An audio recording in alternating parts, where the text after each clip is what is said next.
Queridos, eu quero falar com você hoje sobre um assunto diário nas nossas vidas. Eu quero falar sobre o propósito de Deus, sobre o chamado e a vocação de Deus para as nossas vidas. Então eu quero que você esteja atento para ver onde você se encontra, qual é o momento em que você está vivendo. Eu quero falar, o título da mensagem nessa manhã: o teu chamado nasce antes de você.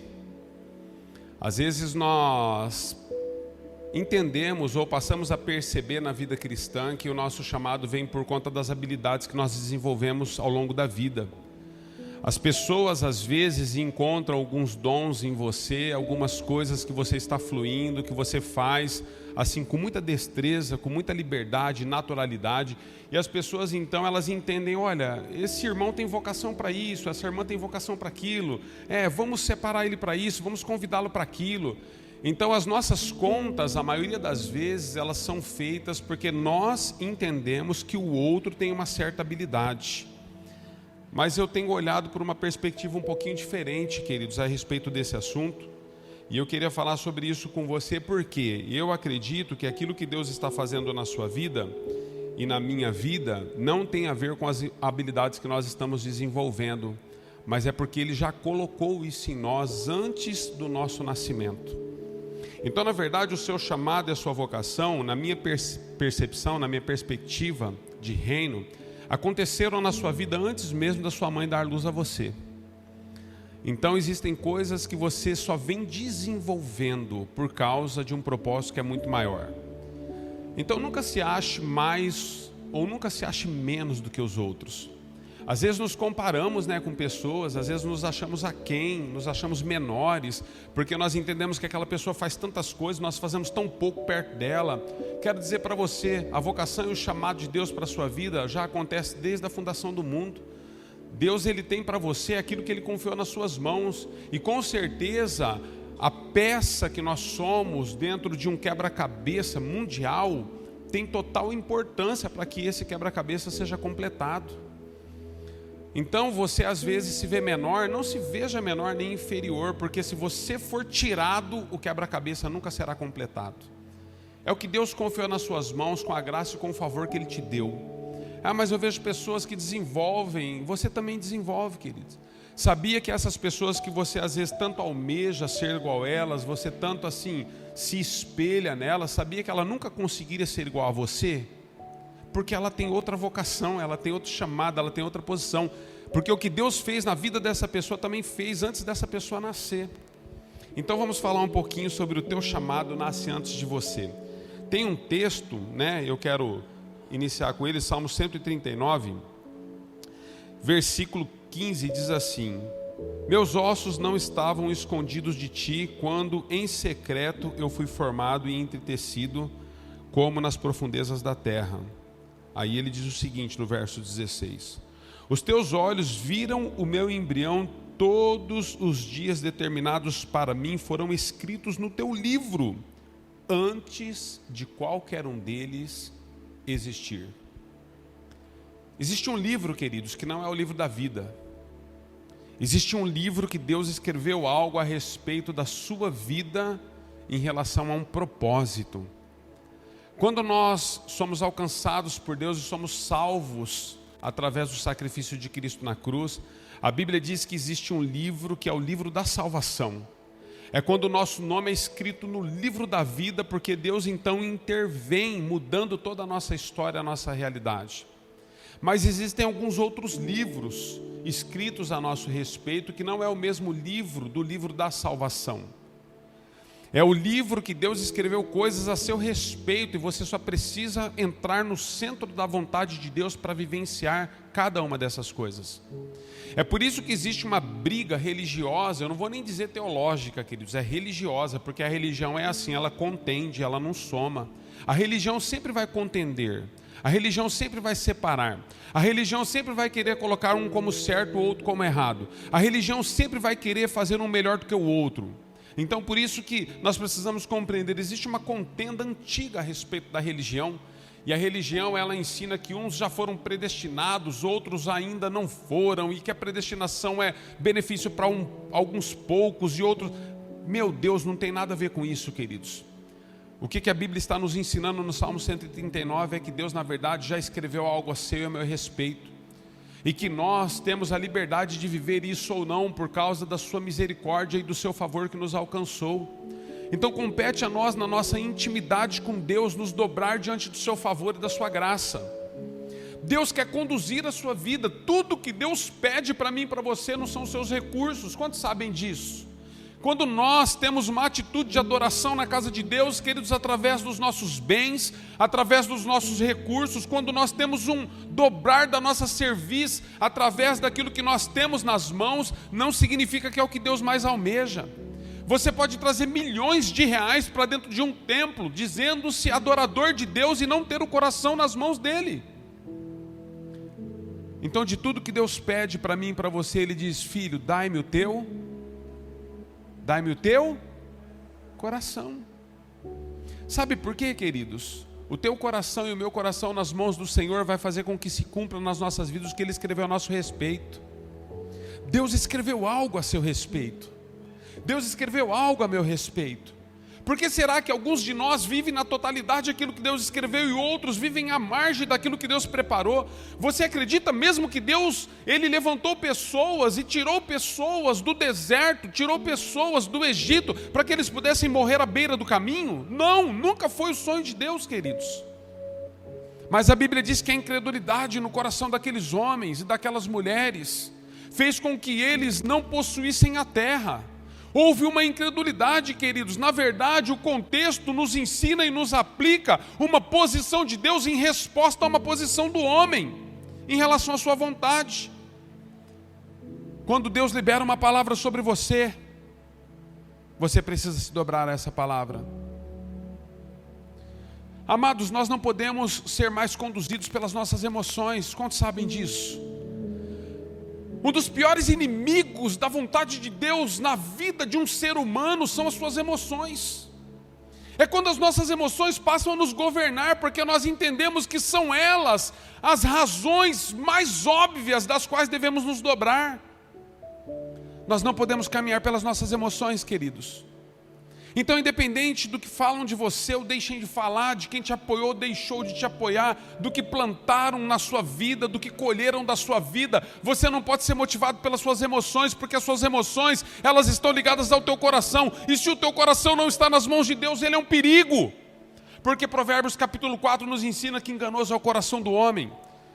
Ele nos leva a caminhos que em primeiro momento parecem caminhos de vida, mas o seu final nos conduz à perdição e à morte. Alô? Quantos estão aqui? Deus quer tratar conosco nessa manhã. Deus quer ministrar as nossas vidas, queridos, debaixo de um contexto que nós precisamos entender. Não é possível seguirmos e vivermos uma vida aquém do que Deus nos prometeu e escreveu a nosso respeito, porque nós temos muitas boas desculpas. Porque me feriram, porque me esqueceram, porque, que tanto porquê? Nós precisamos de um avivamento no nosso interior. Eu quero falar com você sobre João capítulo 8. Na verdade, o Salmo 139 foi só uma introdução. João capítulo 8, verso 29. Se você é dado as anotações ou quiser abrir a sua Bíblia.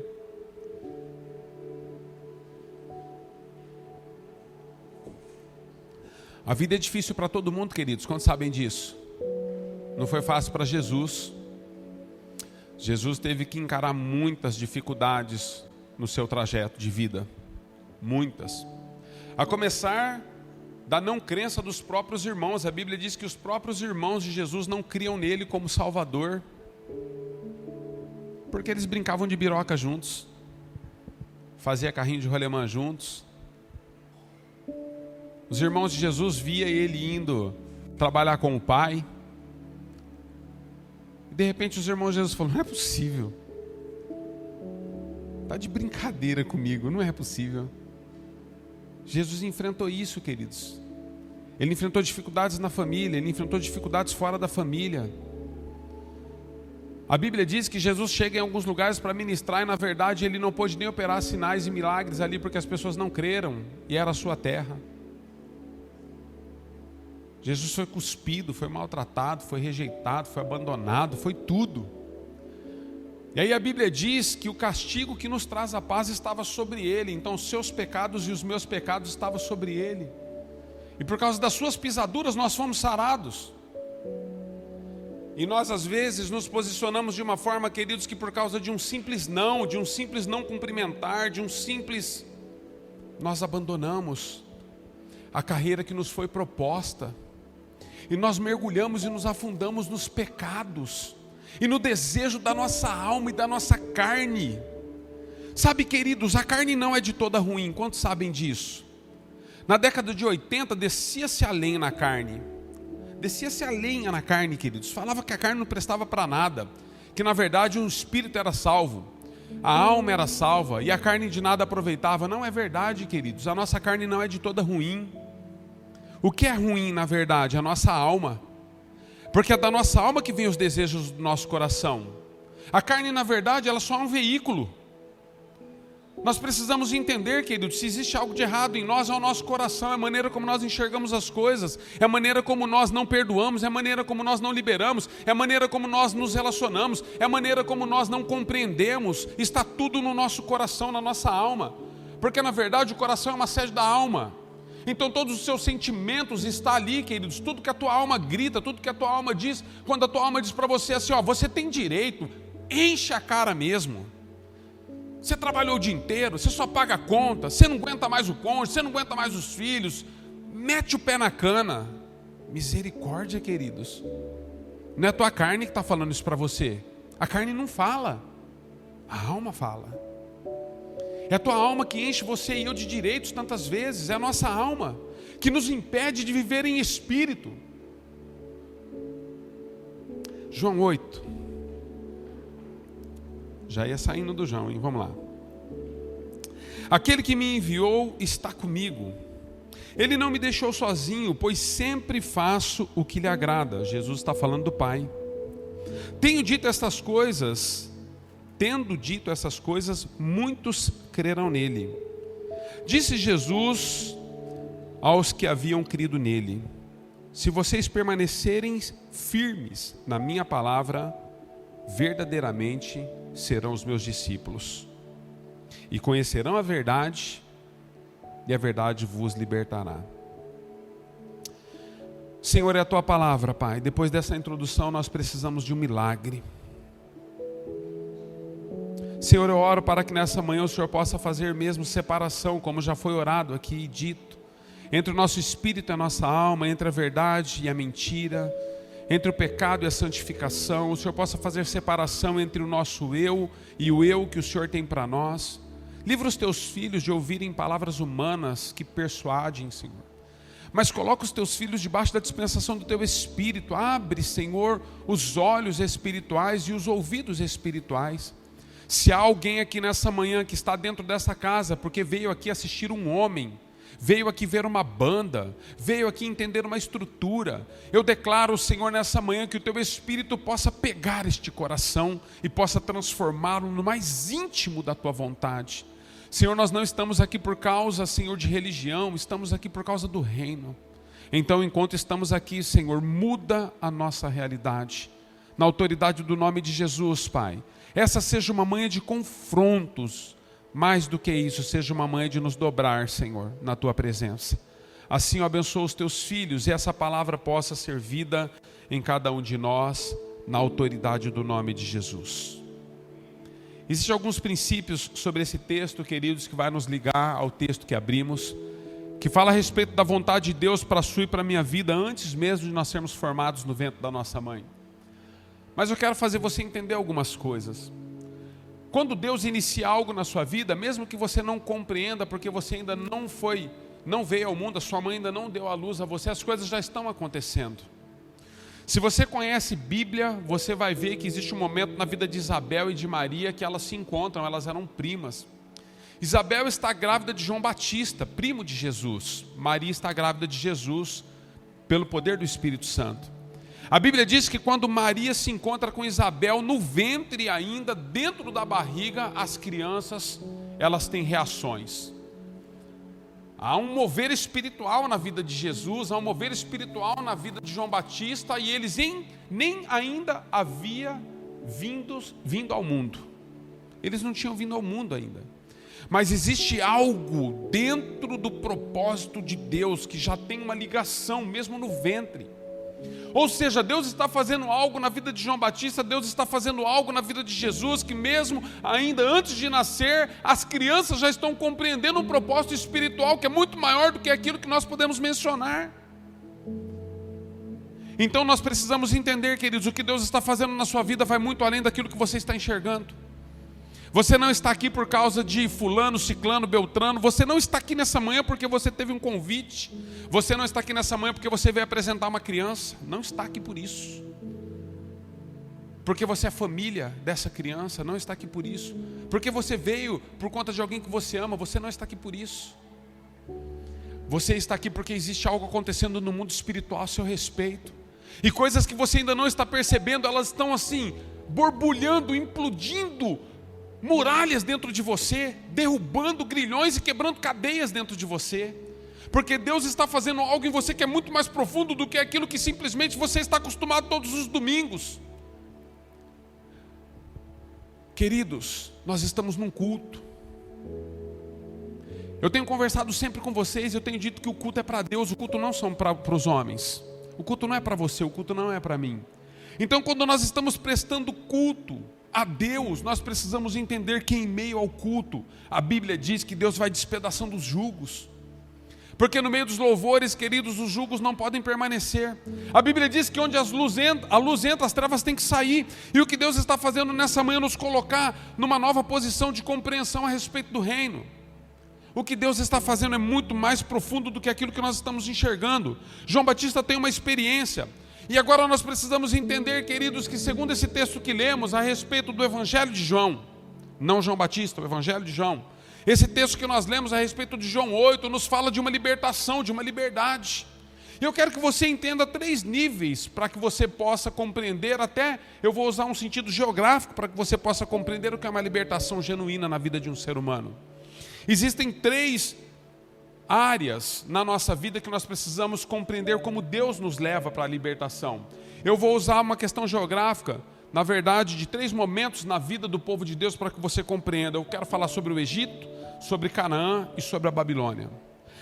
Do Egito, queridos, Deus tira você com sinais, prodígios e maravilhas. Deus levanta Moisés para tirar o povo do Egito, estava debaixo de escravidão, sendo massacrado por um rei que não tinha misericórdia. Faraó colocou as garras nas costas do povo de Deus e fez o povo sofrer debaixo de uma escravidão por 430 anos. Então você precisa entender que quando Deus fala de libertação e conhecereis a verdade vos libertará, Deus está dizendo o seguinte: olha, houve um momento na vida da humanidade que eu precisei libertá-los com as próprias mãos por causa do contexto em que eles viviam. Mas aí então existe um outro momento geográfico na vida do meu povo. O meu povo é tirado da terra do Egito, é colocado e introduzido numa terra chamada Canaã. Em Canaã, queridos, na verdade, Deus dá a você e Ele te estabelece na terra que Ele te prometeu. É quando Deus tira você do mundo, daquilo que o mundo está oferecendo a você, daquilo que o mundo tem impregnado sobre você, daquilo que o mundo tem forjado nas suas emoções, forjado no seu caráter, forjado na sua compreensão, forjado na sua vã maneira de pensar e entender e viver tantas vezes. Então Deus te introduz numa terra, uma terra que mana leite e mel, de paz, de alegria, uma terra de bondade, onde as pessoas procuram fazer com que as divergências sejam colocadas por terra para que elas possam viver em unidade e em comunhão. Então Canaã, a grande Canaã de Deus, é a arca do Senhor, é a arca de salvação chamada igreja. E nós, no momento em que nós estamos vivendo, queridos, nós estamos na Canaã de Deus, dentro da igreja, onde Deus nos introduziu para que nós possamos viver em paz, em harmonia. Só que existe uma questão geográfica diferente de Canaã, queridos, que o povo precisou compreender. Depois de Canaã, queridos, o povo precisou compreender que por causa dos erros contínuos da humanidade, o povo ia ser levado como escravo. Então o povo é levado para a Babilônia. Qual a diferença, pastor, do Egito, de Canaã e da Babilônia? Do Egito, Deus tira você com mão forte, com sinais, queridos. Em Canaã, Ele te estabelece, trazendo sobre você a paz. Agora, em relação à Babilônia, queridos, nós precisamos mandar ela fora. Na Babilônia, queridos, Deus não tira o povo da Babilônia. Na Babilônia, Deus diz para a Babilônia e para o povo que está sendo levado como cativo para a Babilônia: olha, deixa eu dizer algo para vocês, construam casas, tenham filhos, plantem árvores. Vocês vão ficar um bom tempo por aí. A única coisa que eu espero de vocês é que vocês coloquem para fora tudo aquilo que é da Babilônia. Não se dobre aos deuses deles. Porque se vocês se dobrarem aos deuses da Babilônia, vocês vão ter problemas sérios futuros. Não só em relação a vocês, mas sobre toda a descendência que vocês têm. Então, em relação à Babilônia, queridos, o que eu aprendo? Eu aprendo que existe uma aculturação nas nossas vidas, que nós trazemos muitos costumes e muitas ideias e muitos posicionamentos que nós batemos o pé e achamos que estamos certos. Quando na verdade o que nós não estamos percebendo é que a cultura da Babilônia que deveria ser colocado para fora para que o reino de Deus pudesse imperar no nosso coração, para que o reino de Deus pudesse ser estabelecido na nossa alma. Nós não estamos entendendo isso e nós damos muitas desculpas, usando até textos bíblicos distorcidos, deturpados, para nos embasar numa verdade que diante de Deus é mentira. Diante de Deus é mentira. Porque na Babilônia, queridos, todas as pessoas que eram levadas para a Babilônia, o rei da Babilônia, Nabucodonosor, ele fazia questão de mudar o nome delas. Podia ser de qualquer povo que fosse, não só de Israel. Todos os povos inimigos que eram levados cativos para a Babilônia, o rei da Babilônia mudava o nome de todas as pessoas. Ele colocava um novo nome em todas elas. Para que isso, pastor? O desejo de Nabucodonosor, queridos, o desejo do diabo na sua e na minha vida é que nós possamos perder a identidade que Deus nos deu antes da fundação do mundo. A identidade que Deus nos deu antes de sermos formados no ventre da nossa mãe. A identidade que Deus nos deu antes de, na verdade, nós virmos a este mundo para podermos entrar num processo de propósito que Ele tem para nós. Quando você olha para Jesus, queridos, tudo que Deus faz questão na vida de Jesus é de afirmar a sua identidade antes dele ir para o deserto. Tudo que Deus faz na vida de Jesus é afirmar a sua identidade para que Ele pudesse cooperar com o propósito. Nós precisamos compreender isso de maneira profunda nessa manhã. Eu não sei como você tem vivido. Eu não sei qual tem sido o seu dia a dia. Eu não sei o que você tem nas mãos que Deus confiou, qual é a vocação, qual é o chamado, qual é o propósito. Mas eu quero dizer para você, existe um propósito que veio antes de você existir, você precisa se alinhar a ele. Você precisa ter a sua identidade confirmada para que você se alinhe a Ele. Você não pode ser levado mais por qualquer sorte de ventos, como uma folha, queridos. O livro de Tiago nos ensina isso. Nós às vezes nos achamos tão teólogos, teólogas, tão espirituais, queridos, que nós achamos que estamos dominando tudo, quando na verdade estamos sendo dominados. Estamos sendo dominados, queridos. O mundo está nadando de braçada nos nossos dias, porque nós achamos que por conhecer a palavra, nós estamos no centro da vontade de Deus. O desejo da vontade de Deus não é que você conheça a sua palavra. Opa, que isso, pastor? Vai pregar heresia? Não, o desejo de Deus é que você o conheça. A palavra dele, escrita para você e para mim, é para que nós possamos entender o acesso que temos a ele. A palavra só serve para nos levar a Ele, queridos. Porque se a palavra não nos levar a Jesus, ela não é a palavra. O desejo do coração do Pai é que nós o conheçamos e façamos dele conhecido. Agora, como que você pode fazer de Jesus conhecido se não sendo um discípulo verdadeiro, como nós lemos em João? Aquele que ouve essas minhas palavras, as pratica, que as guarda, que as cumpre, que as tem no seu coração, que faz dela lâmpada para os pés e luz para o caminho. Esses são os meus discípulos. Queridos, eu passei do tempo de ficar, às vezes, impressionando pessoas. Eu desisti de impressionar pessoas. Por mais que você impressione uma pessoa que convive com você ou que você admira muito, ela nunca vai dar a você o que Jesus pode te dar. Porque somente o sacrifício dele pôde escrever o seu nome no livro da vida. Somente ele teve condições de pagar um preço que humano nenhum poderia pagar. Então não impressione pessoas, queridos. Não faça isso por causa também de impressionar a você mesmo. Às vezes hoje você entende que você tem que sentar numa cadeira da qual você não pode negociar algumas coisas, porque na verdade na sua mente deturpada por causa da dor, por causa do contexto em que você sofreu e viveu, a tua mente hoje te impede de estar no centro da vontade de Deus, se entregando a Ele. Se entregue a Ele. Não permita que as suas vontades te governem mais.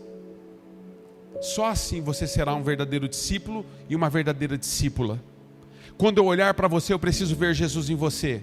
Como que eu vejo Jesus em você? É como você vê Jesus em mim. É quando você olha para as minhas ações, e as minhas ações condizem com a palavra. É quando você olha para mim, você me vê perdoando igual Ele perdoou. É quando você vê pessoas humanas como você e eu, olhando para o céu e dizendo: Pai, Estevão disse, perdoa-lhes. Eles não sabem o que fazem. Mas ele está sendo apedrejado até a morte, queridos. Sabe o que aconteceu com Estevão, queridos? Ele não roubou a firma, ele não teve a sua firma roubada.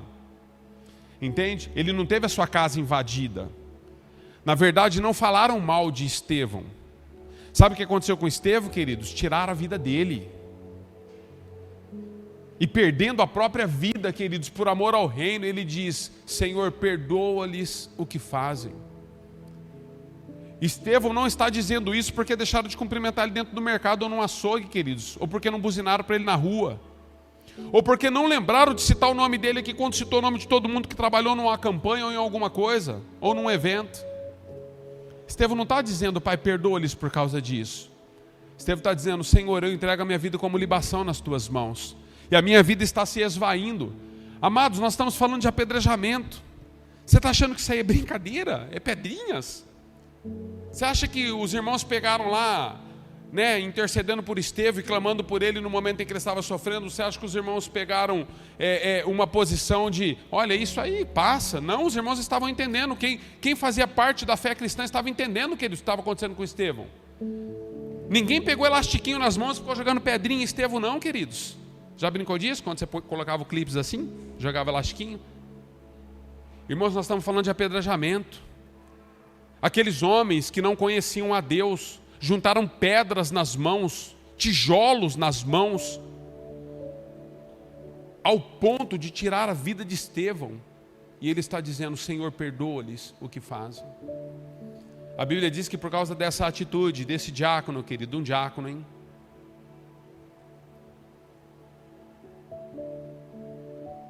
Um diácono.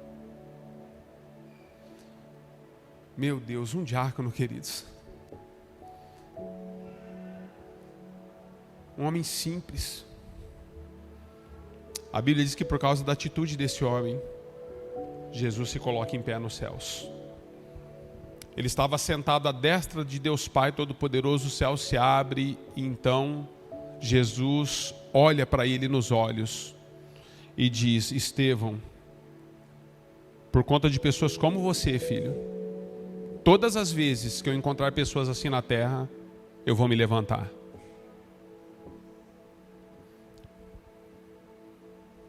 Qual foi a última vez que você tirou Jesus do trono? Para ele se colocar em pé e dizer assim: filho amado, esse é o meu filho, essa é a minha filha em quem eu tenho prazer. Você vai brigar com a religião até quando? Você vai brigar com seus irmãos até quando? Você vai deixar de cumprir o propósito de Deus até quando? Porque te feriram? Porque te unharam, te riscaram? Até quando? Existe um propósito de Deus, querido, para a sua vida, querida. Deus está no centro de tudo. E Ele quer mudar a sua história. Ele quer trazer você de volta. Ele quer colocar você nesse livro. E de acordo com esse livro, Ele quer que você viva cada linha do que Ele escreveu a seu respeito. Vou dizer algo para você, você vai achar que é heresia o que eu vou te dizer agora. Alguns de vocês não era para estar aqui nessa manhã. Só estão aqui porque Deus está, na verdade, fazendo uma repescagem. Era para você estar em missões. Era para você estar dirigindo uma igreja. Era para você estar no campo. Era para você estar ministrando em qualquer outro lugar, menos aqui. Mas por causa da teimosia do povo de Israel, Deus teve que fazer muitas novas etapas com eles. Deus teve que trazê-los de volta. E Deus teve que trabalhar de novo o coração deles. E teve que ensiná-los de novo. E teve que ministrá-los de novo. E teve que puxar a orelha deles de novo. Até que eles aprendessem. Então houve um dia, queridos, que os filhos dos filhos daqueles que saíram do Egito possuíram a terra. Agora eu queria avançar com você no verso 33, queridos. No verso 33 desse texto que lemos, eu li até o 32, estou finalizando com você. Existe um porquê, queridos, algumas coisas não acontecem na vida de algumas pessoas e acontecem na vida de outras. Existe um porquê, aquilo que está escrito a seu respeito no livro de Deus, às vezes não te alcança na totalidade. E o verso 33 nos deixa claro isso. Jesus, então, ele coloca uma condição, porque ele diz, olha, aqueles, essa é a condição no verso 30, aquele, ou no verso 31, aquele que conhece as minhas palavras, que ouve as minhas palavras, os meus ensinamentos, os guarda, os pratica, esses são os meus discípulos. No verso 32, ele colocou essa condição, dizendo, esses são os meus discípulos. No verso 32, ele diz, e conhecereis a verdade vos libertará. Então ele diz o seguinte, olha, eu estou condicionando, só conhece a verdade e é liberto quem na verdade é discípulo. Sabe o que eu compreendo, queridos? A salvação é para todos os homens, mas a libertação é para os crentes. A salvação é para o ímpio, a libertação é para o cristão. Porque ele está dizendo, se vocês se tornarem os meus discípulos, guardando tudo que eu vos tenho ensinado, praticando as minhas palavras, então vocês conhecerão a verdade e a verdade vos libertará. A libertação é para os crentes, é para a igreja. Mas no verso 33 diz que porque algumas pessoas não são libertas, queridos. Quando ele usa o verso 32, então, logo em seguida, aqueles que estão ouvindo a ele respondem a ele. E esses homens dizem o seguinte, respondendo a Jesus. Eles lhes responderam, verso 33, somos descendentes de Abraão e nunca fomos escravos de ninguém. Como você pode dizer que seremos livres? Sabe qual que é o problema daqueles que não alcançam a totalidade daquilo que Deus tem escrito a seu respeito? Eles não conseguem reconhecer que ainda são escravos, queridos. O não reconhecimento da limitação que você tem te impede de estar no centro da vontade de Deus. Ou você reconhece de uma vez por todas que aquilo que você está vivendo é escravidão, ou enquanto você viver dando desculpas, você seguirá sendo escravo. Você não vai participar do que ele tem para você, mesmo estando na igreja, mesmo conhecendo a Bíblia, mesmo conhecendo tudo a respeito de Jesus. Intimidade, queridos, é para quem nasceu de novo. Intimidade é para quem nasceu de novo. Sabe por quê, queridos? Quando a palavra na Bíblia fala a respeito de intimidade, no original, no grego, a palavra intimidade, e no hebraico também, a palavra intimidade ela tem a mesma conotação, tanto num quanto no outro. A palavra intimidade na Bíblia, ela usa a expressão de intimidade sexual. Sexual. A palavra intimidade na Bíblia fala a respeito de um texto mais ou menos assim. Quando você entrar no seu quarto, fecha a sua porta após você ter entrado. Então tenha intimidade comigo. Vai ser só eu e você, mais ninguém.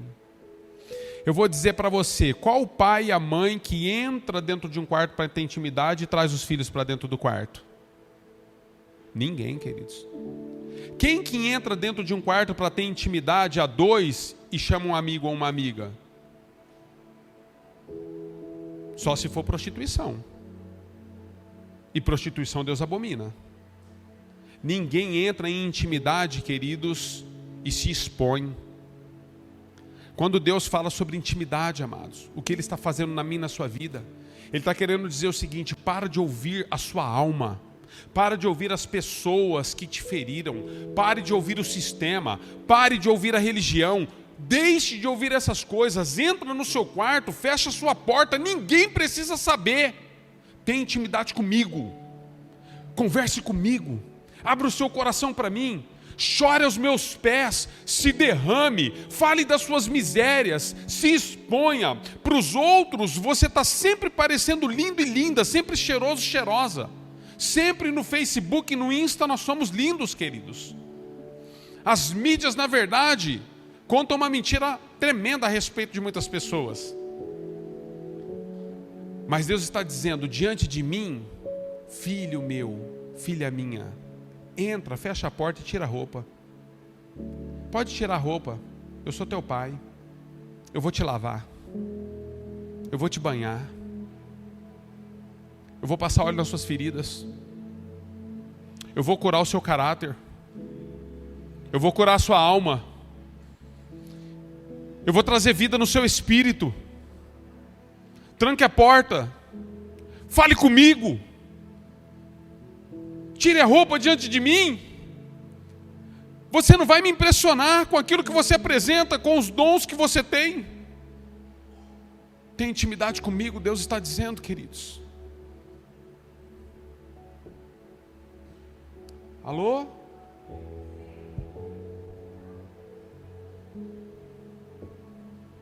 Deus quer mudar a nossa geração, amados. E Deus só vai mudar a nossa geração se Ele nos mudar primeiro.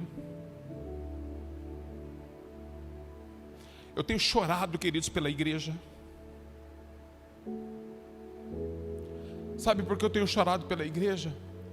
Porque ao mesmo tempo que eu vejo que ela é linda, queridos, eu vejo que ela não compreende coisas que são mais lindas do que ela é.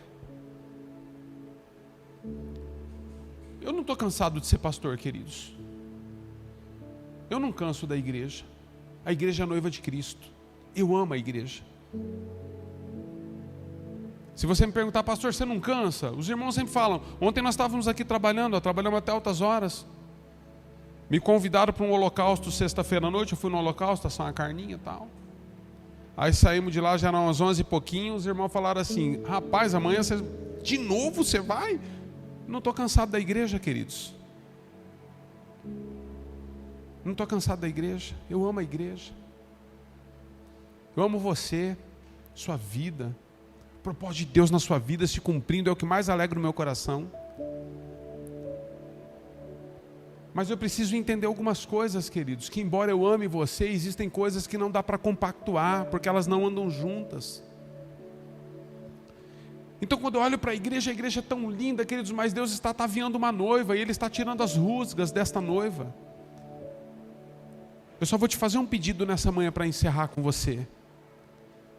Permita Ele fazer na sua vida o que tem que ser feito, para que a noiva seja segundo a sua vontade, e não a minha, e não segundo a tua. Ele tem uma vontade, queridos.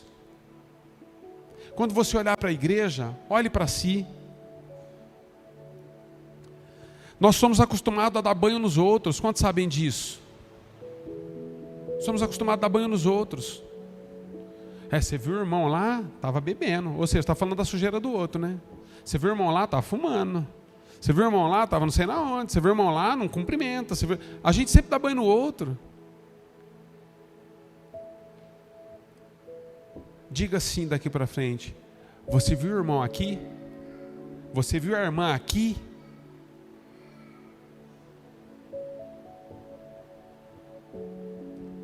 O que você tem feito?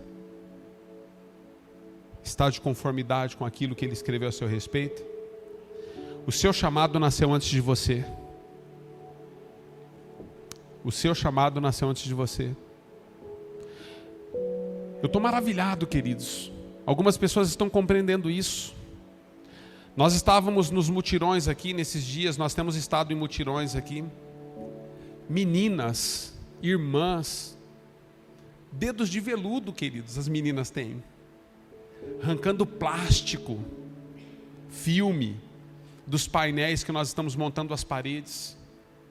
Pessoas que estão chegando e estão dizendo assim, pastor, eu não sei fazer nada, mas eu estou aqui. Ontem foram irmãos ali que eles não tinham habilidade sequer para poder usar a furadeira. Eu dei a furadeira na mão de um irmão lá, quase que ele usou do lado errado. Falei, vai furar a barriga, irmão. Mas sabe o que me impressiona, queridos? Sabe quanto, assim, não é crítica destrutiva, tá? Na verdade é uma valorização da ação de quem está vindo, o que eu vou dizer agora. Eu quero na verdade, valorizar quem vem. Mas eu vou dizer para você, eu sou um profissional da área. Sou um profissional da área de estruturas e tudo mais. Trabalho com isso. Eu levo muito mais tempo, queridos, às vezes, ensinando os irmãozinhos que estão vindo o que eles têm que fazer, porque eu não consigo fazer o meu. Eu levo muito mais tempo ensinando eles, do que na verdade executando o que eu tinha. Mas para mim não existe coisa melhor e maior. Não existe coisa mais linda do que gastar tempo com eles com isso. Sabe por quê, queridos? Porque eles estão dizendo, pastor, eu não tenho a habilidade que o senhor tem, mas eu estou aqui. Eu estou aqui porque eu acredito no que Deus está fazendo, pastor. Eu acredito de que Deus vai tocar muitas vidas e muitas crianças e muitas famílias que necessitam através dessa obra. Então é isso que eles estão comunicando para mim, queridos. E eu, como um bom pai, eu vejo a casa cheia. E eu me deleito, queridos. E os irmãos querem ir embora, eu falo, não, vamos ficar, tá gostoso, tá lindo. Sabe o que é isso? Pessoas que estão entendendo, queridos, que existe um propósito, que existe um chamado, que veio antes delas nascerem. Elas estão fazendo o que tem que ser feito, mesmo que elas não saibam como fazer. O problema é que nós não sabemos como fazer e damos desculpa que não estamos porque não sabemos. Na verdade, nós não estamos porque nós não queremos. Ontem eu encarreguei um irmão, encarreguei ele só de buscar água para nós. Acabava a água para tomar lá, ele vinha buscar água aqui. Levava para nós lá numa garrafa térmica, para a gente não ficar parando lá e vindo aqui. Quantos aqui fizeram um curso de buscar água e sabem buscar água? Se você não sabe, eu posso te ensinar. É assim, eu ensinei ele a abrir a garrafa, falei, tem uma torneira lá que também tem uma manivelinha, você abre em cima, vai cair água dentro da garrafa. Você ficou olhando assim, a hora que ela foi encher, se desliga, fecha a garrafa e traz de volta. Saiu daqui diplomado ontem. Está entendendo, queridos? A igreja nunca vai estar em você, se você não estiver nela. Eu vejo pessoas falando mal da igreja, queridos. Eu não falo mal de igreja nenhuma, queridos. Eu fiz uma aliança comigo mesmo. Eu não falo mal de igreja nenhuma. Aí quando eu fiz essa aliança comigo mesmo, eu achei que eu estava fazendo alguma coisa boa. Não vou falar mal das igrejas, tal. Deus falou assim para mim, Anderson, você não está entendendo a aliança que você está fazendo. Não falar mal da igreja, não falar mal do outro, porque na verdade a igreja não é um prédio, não é uma denominação, ela não tem um nome. A igreja é o outro. Então eu não falo mal de ninguém, queridos. Parei de falar mal. Faz tempo, hein? Quando as pessoas falam alguma coisa, eu falo, todo mundo tem, vaso tem fissuras, né? Vaso tem trinca. Todo vaso tem uma trinca, queridos. Entende? Alô? Ministério de Música. Quando vocês recebem essa palavra, digam amém em nome de Jesus. Eu amo você, queria que vocês colocassem em pé.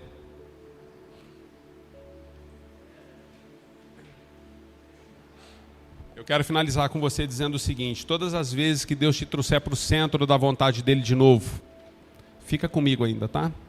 Estou finalizando. Todas as vezes que Deus trouxer você para o centro da vontade dele de novo, ele vai precisar reafirmar a sua identidade. Quando Pedro negou Jesus, ele entrou numa crise, queridos. Crise existencial, crise. A mesma crise entrou Judas. Judas não conseguiu resolver a sua crise interna, tirou a própria vida. Pedro conseguiu resolver a crise interna que entrou. Então deixa eu dizer algo para você. Quando Deus te reposiciona, quando Deus te tira do Egito, quando Ele espera que você tire a Babilônia de você, os costumes da Babilônia de você, quando Deus te introduz na terra de Canaã, que mana leite e mel, o que Deus espera de mim e de você? Que você saiba e tenha maturidade do que fazer com o perdão que Ele te confiou nas mãos. Responde para mim assim, dentro de você, não precisa abrir a boca, mas responde o que eu vou te perguntar. Então não é para mim, né? Responde para você mesmo. Senão você tinha que abrir a boca, né?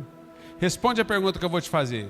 Você acredita mesmo que se Judas tivesse pedido perdão para Jesus, Jesus não teria perdoado?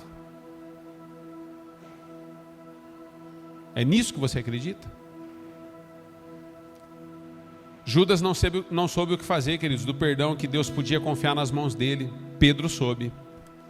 Pedro foi perdoado, queridos, e se tornou um marco histórico para a igreja na terra.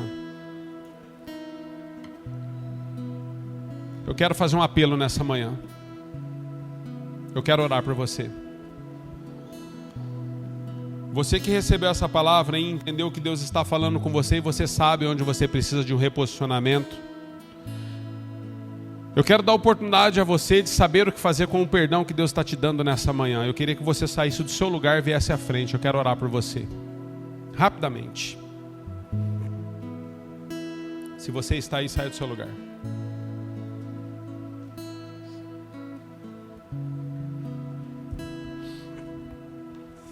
A igreja fica em oração em nome de Jesus. Estenda suas mãos para cá, comece a orar por essas pessoas se você não vai vir à frente.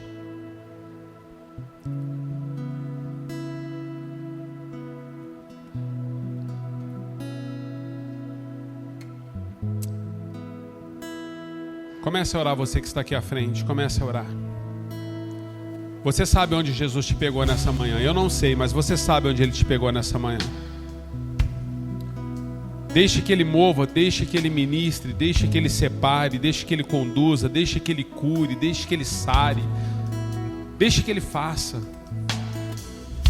Ore, igreja, ore por essas pessoas. Comece a profetizar sobre a vida desses irmãos, dessas irmãs. Pai, no nome de Jesus, nós te louvamos pela tua fidelidade. Quantas pessoas o Senhor pegou nessa manhã. Quantas pessoas o Senhor está movendo algo no íntimo, no interior delas. O Senhor conhece tudo que elas são, tudo que elas têm. O Senhor está dando aos teus filhos e às tuas filhas uma nova oportunidade, um novo tempo, um novo recomeço. Pai, por isso, na autoridade do nome de Jesus, seja qual for a área que eles estão confiando nas tuas mãos. Diferente de Judas, que foi se enforcar, Pedro teve uma resposta positiva ao perdão recebido.